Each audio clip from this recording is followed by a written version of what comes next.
خطأ بدا من توغيرة ومش من مرياح. توغاي تمريرة في محور الدفاع معناتها الموجود، بعد حط في مرياح في وضعية صعيبة. مرياح كمل الصعوبة هذيك، حط الحارس نتاعو في وضعية أصعب. والحقيقة هما احنا المدة الأخرى حكينا معناتها على التحسن الكبير لمحور الدفاع الترجي وعدم استسهالهم اللقطات هذه. ما عرفش علاش اليوم رجعنا، ممكن داخل في الاستسهال. عنده الوقت الكامل وعنده الاسباس قدامه باش ما فما حتى علاقة بتوغاي بالهدف. يعني سوء تصرف من مريح، سوء تصرف ما نعرفش. انا رايي عكس هذا. ما شوف سرتناج الاسباس اللي عند مريح، وعندك ديجا كولوار كامل فارغ، وانت يا كنونشالونس الكبيره اللي عندك وتعطي باس بالفاسون هذيك، وانت ديجا بدنك من قبل الهكا وتحب تعطي باس ترجعها الجارديان. يعني هذوما حاجات اللي نبهنا عليهم على مريح، كينا فاهم وبوكو دو نونشالونس. هذوما رام نحكي على التمريره العرضيه نتاع توغاي في المحور. يا اخي شوف تصير ديما هذيك، تصير ديما. لازم واحد يرد يا اخي، والجارديان يعمل ساعات يفسخ.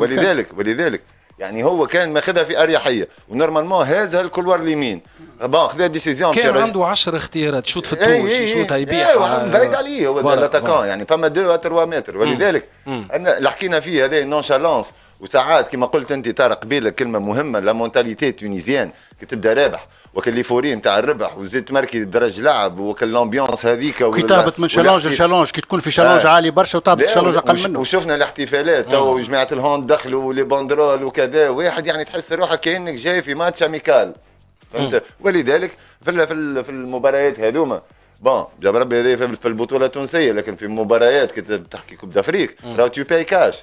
انت ديجا كي تعطيها حقها تنجم تضيع لك كي تعطيها حقها، فما بالك تلعبها هكايا. الترجي يسقط في فخ التعادل امام الصفاقسي بالدوري التونسي.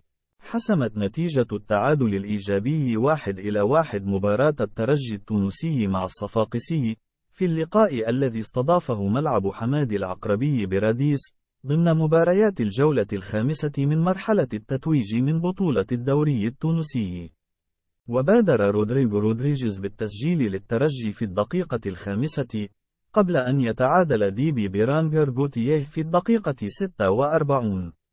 وبهذه النتيجة يواصل الترجي صدارته لترتيب مرحلة التتويج برصيد 14 نقطة، فيما يتجمد رصيد الصفاقسي عند النقطة الخامسة في المركز السادس.